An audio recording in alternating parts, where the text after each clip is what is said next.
Halo semua, ini adalah SAP Aquos R2 SHV42. Mungkin teman-teman sudah pada tahu ya bahwa di video sebelumnya saya tes game PUBG di HP ini dengan kesimpulan bahwa HP ini akan mengalami frame drop yang cukup parah apabila kapasitas baterai sudah di bawah 30%. Frame dropnya itu udah parah banget, sampai-sampai FPS terendah bisa menyentuh 15,9 FPS dengan rata-rata FPS sebesar 33,8 FPS. Padahal setting grafik in-game-nya adalah grafik smooth dengan FPS ekstrim yang seharusnya bisa dapat di 60 FPS. Nah, sesuai dengan permintaan teman-teman, saya akan tes lagi HP ini, tapi kali ini menggunakan external cooling pad merek Memo DL01. Saya informasikan kembali ke teman-teman bahwa Memo DL01 ini merupakan external cooling pad yang metode pendinginnya menggunakan metode Peltier atau TEC atau singkatan dari Thermal Electric Cooler. Yang intinya adalah lempengan metal bagian depan ini yang ada tulisan memonya, panasnya akan ditarik ke belakang apabila dialiri arus listrik, sehingga lempengan depan ini akan menjadi dingin. Yang dinginnya saya ukur suhunya menggunakan alat thermovision merek FLIR bisa mencapai 15,3 derajat Celcius. Oke, kali ini saya skip dulu ya gameplay dari game pertama dan game kedua di HP ini. Karena hasil tes di video sebelumnya tanpa external cooling pad pun rata-rata FPS-nya udah bagus dan stabil di HP ini. Oh ya, pengertian game pertama dan game kedua itu adalah game yang saya mainkan mulai dari kapasitas baterai penuh atau 100% ya. Saya akan langsung loncat aja bagaimana kondisi FPS-nya saat kapasitas baterai 30% dan dengan menggunakan external cooling pad Memo DL01 ini.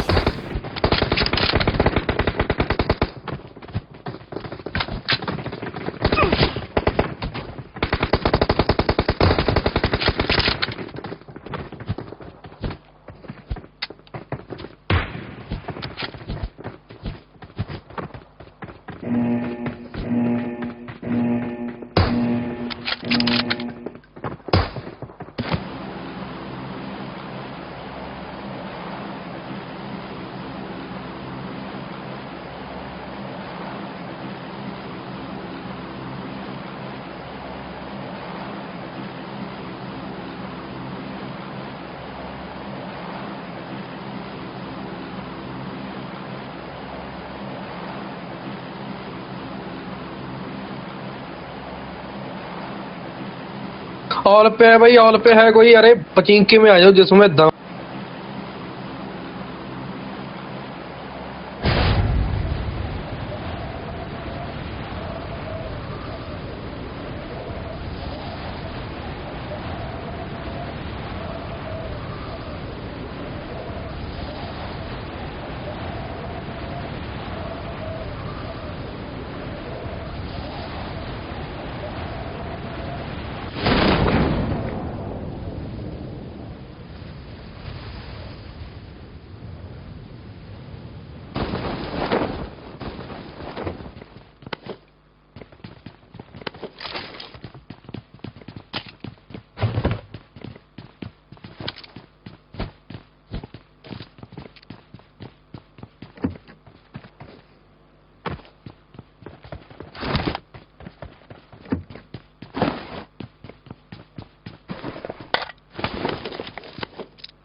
Di game ini dengan kondisi HP pakai external cooling pad dan kapasitas baterai tinggal 30%, rupanya kondisi FPS-nya masih berantakan banget. Bisa dilihat dari grafik FPS-nya tuh masih sangat-sangat tidak stabil. Bahkan di menit ke-7 saya nggak mau nerusin gamenya lagi karena pala tuh jadi pusing banget kalau FPS-nya nggak stabil macam ini. Rata-rata FPS-nya cuma dapat 41,3 FPS dengan FPS paling rendah di 21,9 FPS. Dari sini saya ambil kesimpulan awal bahwa kestabilan FPS ataupun performance pada HP ini tidak terlalu bergantung kepada temperatur, tapi lebih kepada kapasitas baterai. Beda halnya dengan pengujian kita sebelumnya dengan Sony Xperia XZ2, di mana temperatur sangat berpengaruh pada kestabilan FPS-nya. Oleh karena itu saya coba lagi nerusin gamenya dengan kondisi HP pakai external cooling pad dengan kapasitas baterai yang tinggal 22%. Karena tadi udah dimainkan game selama 7 menit ya. Kemudian saya gunakan bermain PUBG, HP-nya itu sekarang sambil di charge.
Di game ini rupanya kondisi FPS jauh lebih stabil dengan rata-rata FPS 58,4 FPS dan FPS terendah yaitu 35,9 FPS. Frame drop sih tetap muncul, namun menurut saya masih jauh lebih baik daripada seperti kondisi game sebelumnya. Masih tergolong kondisi nyaman banget lah. Oke, jadi sekarang kita coba bandingkan grafik-grafiknya ya. Pertama-tama kita bandingkan grafik antara game pertama dan game kedua sebelum dan sesudah menggunakan external cooling pad. Untuk game pertama dan game kedua tanpa external cooling pad, rata-rata FPS-nya itu sedikit lebih rendah daripada dengan external cooling pad, di mana rata-rata FPS-nya adalah 58,5 FPS di game pertama dan 58,9 FPS di game kedua. Sedangkan setelah pakai external cooling pad, rata-rata FPS-nya jadi naik menjadi 59,4 FPS di game pertama dan 59,5 FPS di game kedua, di mana angka-angka tersebut adalah angka yang hampir sempurna. Perbedaan juga terjadi pada informasi temperatur CPU-nya, di mana kalau tanpa external cooling pad, temperatur SoC-nya adalah 62,1 derajat Celcius pada game pertama dan 63,6 derajat Celcius pada game kedua. Setelah pakai external cooling pad, temperaturnya turun menjadi 51,4 derajat Celcius di game pertama atau terjadi penurunan sebesar 10,7 derajat Celcius dan 54,1 derajat Celcius di game kedua atau turun sebesar 9,5 derajat Celcius. Penurunan temperatur CPU sebanyak ini sih lumayan fantastis ya. Jadi pertanyaannya, apakah external cooling pad ini ngaruh untuk di game pertama dan game kedua? Jawabannya adalah ngaruh secara data, tapi nggak begitu terasa secara realita karena perbedaannya cuma dikit doang dan perbedaannya menurut saya hanya di angkanya saja. Untuk perbandingan data, kalau kondisi baterai di bawah 30% menggunakan external cooling pad dan tidak sambil dicas, dengan sambil dicas bisa dilihat dari grafik berikut ini. Terlihat sekali bahwa meskipun sudah pakai pendingin eksternal, FPS-nya itu masih sangat-sangat tidak stabil, yang membuat bermain game PUBG di HP ini semakin gak nyaman. Yang menarik adalah temperatur CPU-nya, di mana rupanya temperatur CPU lebih rendah daripada biasanya, bahkan lebih rendah daripada game pertama dan game kedua dengan menggunakan cooler. Temperaturnya sendiri adalah sebesar 46,3 derajat Celcius, yang artinya adalah kernel dari HP ini didesain untuk memperlambat kecepatan CPU dan GPU pada kondisi kapasitas baterai sudah di bawah 30% untuk menghemat penggunaan baterainya. Sedangkan FPS jauh lebih stabil jika HP dimainkan sambil di-charge, dimana terlihat bahwa grafik FPS-nya tuh lebih mulus, padahal kondisi baterai sudah di bawah 30% ya. Walaupun masih ada sedikit frame drop sih, tapi overall lebih playable banget main PUBG kalau sambil di-charge HP-nya. Bisa dicek di layar bahwa saat kabel charger dicolokin ke SAP Aquos R2 ini, FPS-nya tuh langsung naik dari yang tadinya 40 FPS-an menjadi stabil di sekitar 60 FPS-an.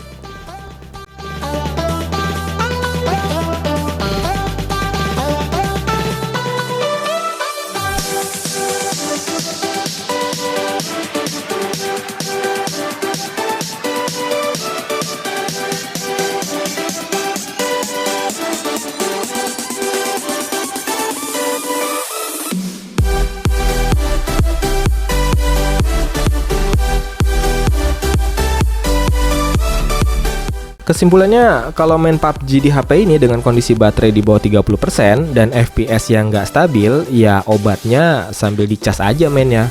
Cuma saya nggak rekomendasiin ya, karena bermain game sambil ngecas HP itu akan mempercepat kerusakan baterai. Oh ya, informasi tambahannya adalah SAP Aquos R2 SHV42 ini tidak ada embun atau uap air yang masuk atau terlihat pada kamera belakangnya kalau dipasangkan dengan Memo DL01 ini. Berbeda dengan Sony Xperia XZ2 yang kemarin ya. Oke, sampai di sini dulu tes game PUBG di SAP Aquos SHV42 ini. Jangan lupa like, subscribe, dan komen agar channel ini dapat berkembang dan terus memberikan informasi-informasi yang bermanfaat mengenai gadget. Saya Muhammad Fahrul dari channel Obrolin HP dan sampai jumpa di video-video berikutnya.